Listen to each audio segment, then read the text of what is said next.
আজকে ওপরের ট্যাগলাইনটা দেখে আশা করি আপনারা বুঝতে পারছেন যে আজকের বিষয়বস্তু অন্যান্য দিনের আমার যে ভিডিওগুলো আমি আপনাদের কাছে আনি সেই বিষয়বস্তু থেকে সম্পূর্ণ রকমের আলাদা। এটা খুবই ধ্রুব সত্য কথা যে পৃথিবীতে এখনো পর্যন্ত যত অবতার যত মহাপুরুষের জন্ম হয়েছে এবং তারা যখন তাদের জীবৎকালে ছিলেন এবং তারা যখন ধর্মের প্রচারের কাজে নিজেকে নিয়োগ করেছিলেন সেই সময় পারিপার্শ্বিকের কাছ থেকে তাদের অনেক রকম প্রতিকূলতা পেতে হয়েছিল। সেটা রামের ক্ষেত্রে হোক, সেটা শ্রীকৃষ্ণের ক্ষেত্রে হোক, সেটা চৈতন্য মহাপ্রভুর ক্ষেত্রে হোক, রামকৃষ্ণের ক্ষেত্রে হোক, সেটা জিসাস ক্রাইস্টের ক্ষেত্রে হোক, সেটা রসুলের ক্ষেত্রে হোক, শ্রী শ্রী ঠাকুর অনুকূল চন্দ্র কিন্তু এর ব্যতিক্রম নন।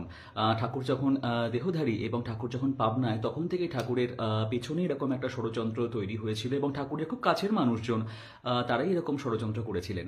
এই বিষয়ে হয়তো বিশদভাবে আমাদের তেমন জানা নেই। তা আমি আজকে চেষ্টা করবো এই ভিডিওর মাধ্যমে আপনাদের পার্টিকুলার এই পয়েন্টটাতে একটু আলোকপাত করবার, যে ঠাকুর যখন জীবদ্দশায় ছিলেন তখন থেকেই ঠাকুরের পেছনে কিরকম ভাবে মানব শত্রুতামূলক আচরণ করেছিল। এবং আপনারা বর্তমানে জানেন যে বেশ কিছু ব্যক্তি আছেন যারা বিভিন্ন রকম ফেসবুক পেজ খুলে বা তাদের নিজস্ব অ্যাকাউন্ট থেকে সৎসঙ্গের নামে বিভিন্ন রকমের অপপ্রচার এখনো পর্যন্ত চালিয়ে যাচ্ছেন এবং সেই কাজে তারা নিয়ত নিজেকে ব্রতী করে রেখেছেন।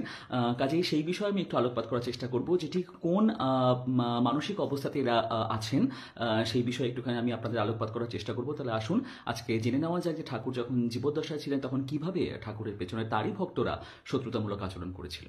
প্রথমে আমরা আসছি কৃষ্ণচন্দ্র দাস বলে একজন ব্যক্তির কথা নিয়ে।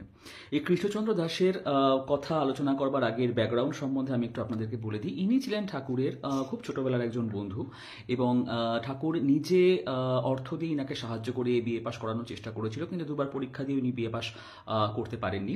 ভদ্রলোকের ঠাকুরের ওপরে একটু ব্যক্তিগত আক্রোশ ছিল। কেন আক্রোশ ছিল? ঠাকুর যখন পাবনাতে শ্রী শ্রী ঠাকুর হিসেবে যখন তার প্রচার শুরু হয়ে গেছে তখন কোনো একটা সময় এই ভদ্রলোক ঠাকুরের পাশে বসে প্রসাদ গ্রহণ করছিলেন এবং তখন সেখানকার বেশ কিছু জনৈক ব্রাহ্মণ যারা ছিলেন তারা তখন তাকে সেখান থেকে সরিয়ে দেন, যে তুমি কখনোই শ্রী ঠাকুরের সঙ্গে একসাথে বসে প্রসাদ খাওয়ার সমতুল্য তুমি নও, শ্রী ঠাকুর তোমাকে যতই ভালোবাসুক না কেন। এই ঘটনার পরিপ্রেক্ষিতে ভদ্রলোকের মনের মধ্যে একটা আক্রোশ তখন থেকেই ঠাকুরের প্রতি জন্মেছিল। ঠাকুর যদিও বা তাকে বিভিন্নভাবে সাহায্য করেছিলেন সেই ভদ্রলোককে এবং তার পরিবারকে, তথাপি একটা ঘটনা আমি এখন আপনাদের সামনে উল্লেখ করতে চলেছি। সেই ঘটনাটা শুনলে বুঝতে পারবেন যে ভদ্রলোকের এই প্রতিহিংসা পরায়ণতা কতদূর পর্যন্ত গেছিল। 1327 সালের কথা। শ্রী শ্রী ঠাকুর তখন খুব অসুস্থ, জ্বর এবং কাশিতে ভুগিতেছিলেন। বায়ু পরিবর্তনের জন্য তাহাকে কার্শিয়াং লইয়া যাওয়া হইল। তখন হইতেই কৃষ্ণচন্দ্র শ্রী শ্রী ঠাকুরের কয়েকজন শিষ্য নিকট গোপনে প্রচার করিতে লাগিলেন যে 6 মাসের মধ্যে শ্রী শ্রী ঠাকুর ইহধাম ত্যাগ করিয়া যাইবেন। শ্রী শ্রী ঠাকুরের সহিত ভক্তগণ অনেকেই কার্শিয়াং গিয়েছিলেন। কৃষ্ণচন্দ্র কিন্তু কার্শিয়াং না গিয়া গৌহাটি রওনা হইলেন এবং তথায় নিজেকে সত্যাশ্রয়ী নামে প্রচার করিতে লাগিলেন। শ্রী শ্রী ঠাকুরের পীড়ার সময় তিনি সকলের কাছে বলিয়া বেড়াইতে লাগিলেন যে শ্রী শ্রী ঠাকুরের জীবনের কোনো আশাই আর নাই। শ্রী শ্রী ঠাকুরের তিরোধান হইলে তিনি অর্থাৎ সেই ব্যক্তি যে তৎস্থলবর্তী হইবেন এই কথাও তখন হইতে আকার ইঙ্গিতে অনেকের নিকট প্রকাশ করিতে লাগিলেন। বিধির বিধান অন্যরূপ হইল। শ্রী শ্রী ঠাকুর ক্রমশ আরোগ্য লাভ করিতে লাগিলেন এবং কিছুকালের মধ্যেই বাড়ি ফিরে আসিলেন।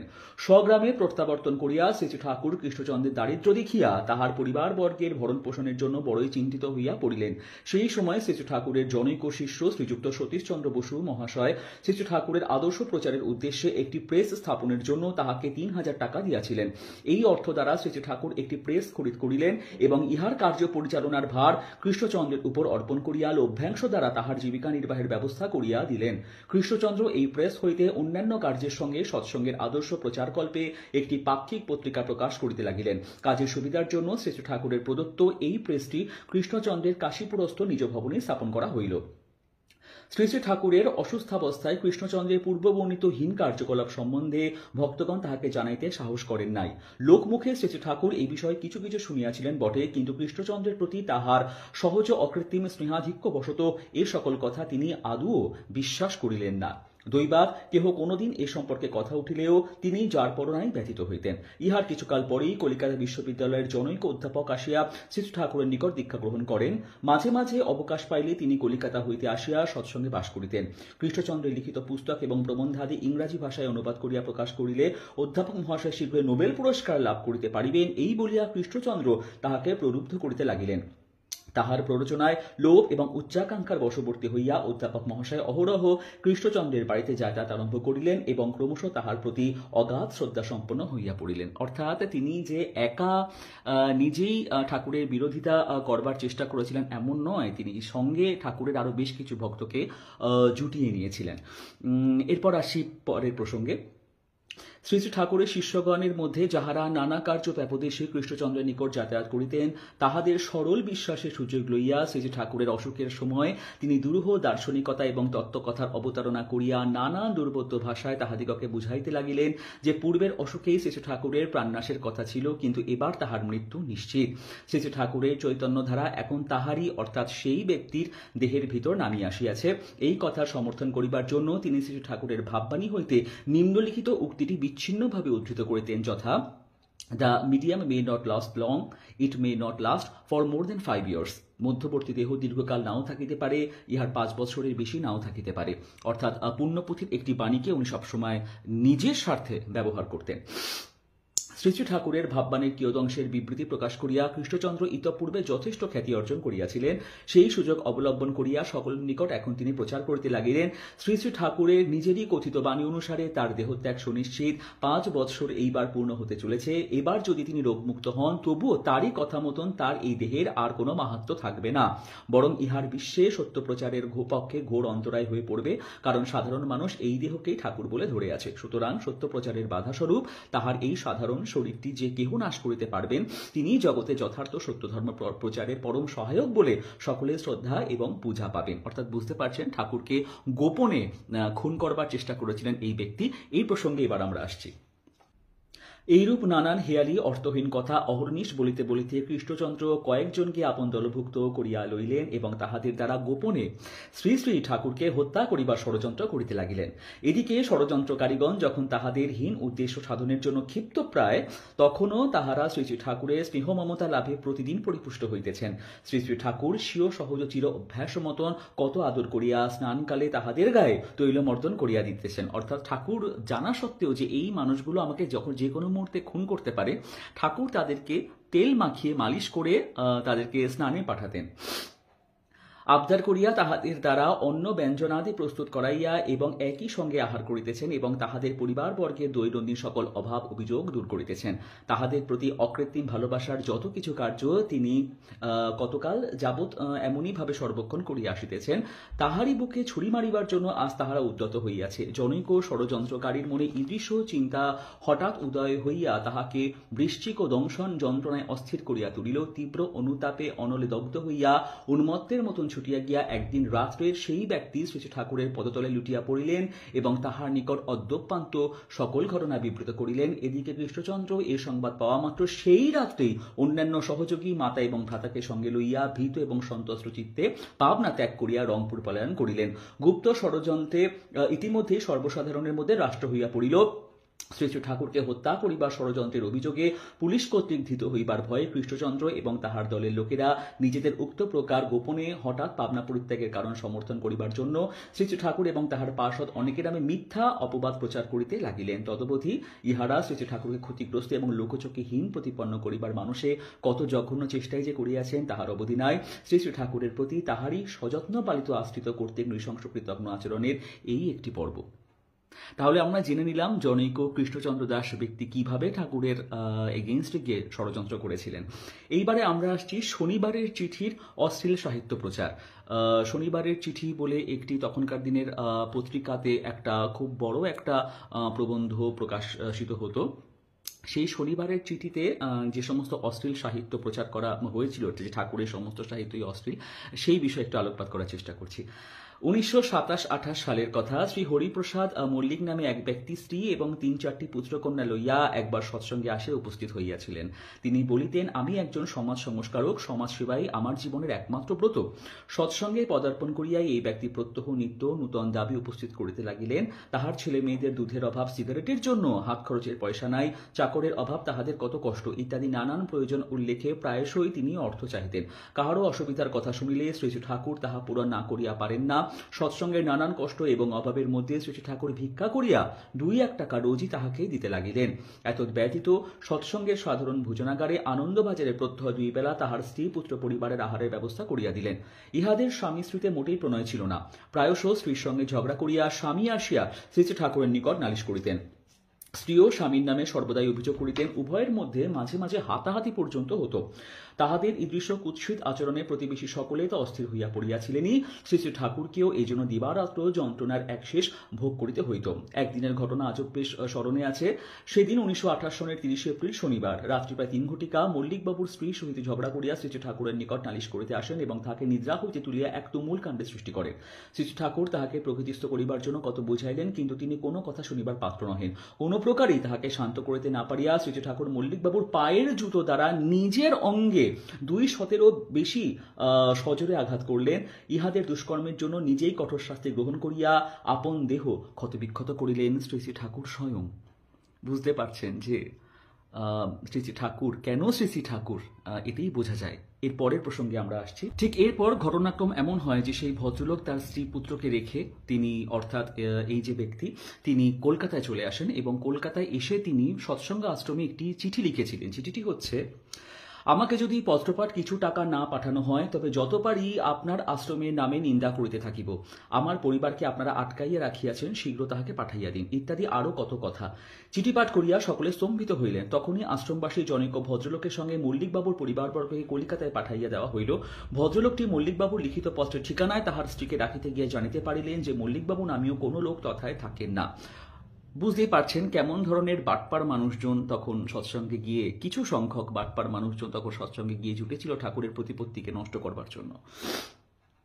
অবশেষে তিনি নিরুপায় হইয়া তাহার এবং মল্লিকবাবুর উভয়েরই পরিচিত এক বন্ধুর বাড়িতে তাহাদিগকে রাখিয়া আসেন। অতঃপর শোনা গেল কৃষ্ণচন্দ্র দাসের দলভুক্ত সেই অধ্যাপকের সঙ্গে যোগ দিয়া মল্লিকবাবু বিশেষ একটি দল গঠন করিয়া অসীম উৎসাহের সহিত সৎসঙ্গের নামে নানান উৎসাহ রটনা করিতেছেন। ব্যাপকভাবে দীর্ঘকাল এই কার্য চালাইবার অভিপ্রায়ে তাহারা শনিবারের চিঠি শরণাপন্ন হইলেন। বেশ একটি মণ্ডলী গঠিত হইল। উক্ত পত্রিকার সম্পাদক মহাশয়গণ মল্লিকবাবু এবং অধ্যাপক মহাশয়ের প্রদত্ত কতগুলি নিতান্ত জঘন্য মিথ্যা প্রসঙ্গের উপর ভিত্তি করিয়া উপন্যাসচ্ছলে অশ্লীল সাহিত্য প্রচার করত, সমাজ সংস্কারের অছিলায় সৎসঙ্গের অযথা নিন্দা জুড়িয়া দিল। বলা বাহুল্য, তাহারা এই সম্বন্ধে সৎসঙ্গের নিকট ঘৃণা করেও কিছু জানিবার প্রয়োজন বোধ করিলেন না। ইন্দ্রিয় পরবশ হীন রুচি সম্পন্ন এক শ্রেণীর পাঠকবর্গের নিকট শনিবারের চিঠির এই সকল অশ্রাব্য আলোচনা খুবই মুখরোচক হইয়া উঠিল। আমরা এখনো দেখতে পারি যে বিভিন্ন রকম ব্যক্তিবিশেষ কেমনভাবে শ্রী ঠাকুরের বাণীর অপভ্রংশ বার করে, বাণীর বিকৃত করে সেগুলো সোশ্যাল মিডিয়াতে ছড়িয়ে দিচ্ছে। এটা তখনও হয়েছিল, সেটা আমরা বুঝতে পারলাম। বাংলার সর্বত্র ইহা লইয়া হইচই পড়িয়া গেল। শ্রী ঠাকুরের বিরুদ্ধে বৃত্তি স্বার্থ পরায়ণ কুলক কর্তৃক অসংখ্য অমূলক নিন্দা প্রচারেই ইহার আরেক দফা। প্রসঙ্গক্রমে ইহা উল্লেখ করা প্রয়োজন যে শনিবারের চিঠির সম্পাদক মহাশয় এই প্রকার অশ্লীল সাহিত্য এবং মিথ্যা সংবাদ প্রচার করিবার অপরাধে কলিকাতা পুলিশের কর্তৃক গ্রেপ্তার হইয়াছিলেন। প্রবাসী প্রেসে পত্রিকাখানি মুদ্রিত হইত বলিয়া তাহারও খানাতল্লাশি হইয়াছিল এবং অবশেষে সম্পাদক মহাশয় উক্ত অপরাধে রাজদ্বারে দোষী সাব্যস্ত হইয়া সমুচিত দণ্ডিত হইয়াছিলেন। কাজেই আমরা জানতে পারলাম যে কিভাবে সেরকম প্রতিকূল পরিবেশের মধ্যে দিয়েও সৎসঙ্গ এত বিস্তার লাভ করেছে। তো কাজেই এই প্রসঙ্গে আরও অনেক রকমের ঘটনার উল্লেখ এখানে আছে। তার মধ্যে থেকে সিলেক্টেড কয়েকটা পোর্শন আমি আপনাদেরকে পড়ে শোনালাম এবং এই ভয়ঙ্কর ঘটনাগুলোর মাধ্যমে আমরা বুঝতে পারলাম যে কিভাবে তখন থেকে এই সৎসঙ্গ একটা স্ট্রাগলের মধ্যে দিয়ে শ্রী ঠাকুরের ভাবধারাকে সমাজে প্রতিষ্ঠিত করবার চেষ্টা চালিয়ে যাচ্ছে এবং আজও কিছুটা হলেও সেই স্ট্রাগল কিন্তু প্রত্যেকটা সৎসঙ্গীকে ফেস করতে হয়। এবার আমরা জেনে নেব যে কেন এই ঘটনাগুলো শ্রী ঠাকুরের জীবৎকালে এবং এখনো পর্যন্ত খুব কম হলেও আমরা ফেস করে থাকি। আমরা যে সমস্ত মানুষেরা ঠাকুরের যজন সাথে ওতপ্রোতভাবে যুক্ত, ঠাকুরের কথা মানুষকে যখন আমরা বলতে যাই তখন বেশ কিছু পাল্টা প্রশ্ন এবং বেশ কিছু আরও অপবাদ যেগুলো আমাদেরকে শুনতে হয়। এর কারণ কি সেটা এবার আমরা একটু জেনে নেওয়ার চেষ্টা করি। প্রথম কথা হচ্ছে যে এইটি শুধুমাত্র যে শ্রী ঠাকুর অনুকূল চন্দ্রের প্রচারের ক্ষেত্রে হচ্ছে তা নয়। আমরা যদি অন্যান্য পুরুষোত্তমদেরকে দেখি তাহলে আমরা দেখব যে শ্রী রামচন্দ্রের যখন বাস ছিল এই ভারতবর্ষে, অর্থাৎ যখন ত্রেতাযুগ ছিল, তখনও শ্রী রামচন্দ্রকে এরকম অনেক অপশব্দ ব্যবহার করতে হয়েছে তারই পরিবারের মানুষের কাছ থেকে, মাতা কৈকির কাছ থেকে। তাকে এরকম অনেক হীন ষড়যন্ত্র তাকে পেতে হয়েছিল। শ্রীকৃষ্ণ যখন ছিলেন তখনও তাকে তার নিজের মামা অর্থাৎ কংসের কাছ থেকে এরকম অনেক প্রতিরোধ তাকে সহ্য করতে হয়েছিল। চৈতন্য মহাপ্রভুর সময়ও আমরা দেখতে পাচ্ছি যে তখন নবদ্বীপে যেহেতু শাক্তদের অনেক বোলবালা ছিল এবং সেখান থেকে দাঁড়িয়ে সেখানকার যত আধিপত্য যুক্ত মানুষ ছিলেন, জগাই মাধাই এবং আরও অনেকে, কিভাবে তারা প্রতিরোধ করবার চেষ্টা করেছিল। এরপরে রামকৃষ্ণদেবের প্রসঙ্গে যদি আমরা আসি, তাহলে আমরা দেখি দক্ষিণেশ্বর মন্দিরে অবস্থানকালে ঠাকুরের যারা সঙ্গী ছিলেন, যারা ঠাকুরের সাথে মা ভবতারিণী সেবা করতেন, ঠাকুরের যখন নাম হতে লাগলো তখন কিভাবে তারা ঠাকুরের বিরুদ্ধে অপপ্রচার করেছিলেন। এবং জিসাস ক্রাইস্টের ক্ষেত্রে আমরা তাই দেখি তাকে কিভাবে ক্রুসিফাইড করা হয়েছিল, হজরত রসুলকে এরকম অনেক প্রতিরোধ সহ্য করতে হয়েছিল। কাজেই শ্রী ঠাকুর অনুকূলচন্দ্র কোনো রকমভাবেই এর ব্যতিক্রম নয়, আমরা জেনে নিলাম। এবং এখনো পর্যন্ত যেভাবে সৎসঙ্গকে এবং সৎসঙ্গীদের বিভিন্ন রকমের ঠাকুরের বাণী বিকৃত করে যে সমস্ত কথাবার্তাগুলো তাদেরকে বলা হয়, তাদেরকে ছোট করা হয়, এর কারণটা কি? এটা কি একটা মানসিক বিকৃতি? হ্যাঁ, এই আজকের ভিডিওটা শুধুমাত্র যে সৎসঙ্গীদের জন্য তা নয়, এটি ব্যক্তি বিশেষের জন্যও হতে পারে। তার কারণ হচ্ছে যে শুধুমাত্র সৎসঙ্গ বা শ্রী ঠাকুরের প্রচার করবার সময় নয়, আমরা নিজেদের পরিবারে দেখতে পারি বা আমরা আমাদের কাজের জায়গাতে এই প্রবলেমগুলো অনেক সময় ফেস করে থাকতে পারি, যে হয়তো আমি কোনো দোষ করিনি বা আমি হয়তো কোনো রকমভাবে কোনো খারাপ কিছুর সঙ্গে যুক্ত নই, তাও নিজের কর্মস্থলে বা নিজের পরিবারে স্ত্রী পুরুষ নির্বিশেষে যে কোনো অবস্থাতে মানুষকে কিন্তু এই ধরনের কুবাক্য, কুকথা, অপবাদ, অপপ্রচার সেগুলো কিন্তু সহ্য করতে হয়। এর কারণটা কি? এর পেছনে কি কারণ থাকতে পারে? এই যে ঈর্ষা বা এই যে হিংসা পরায়ণতা, এর কারণ কি সেটা এবার একটু আমরা জেনে নেব। প্রথমে আমরা শুনে নেব পৃথিবীর একজন নামকরা সাইকিয়াট্রিস্ট ডক্টর ড্যানিয়েল ফক্সের বক্তব্য।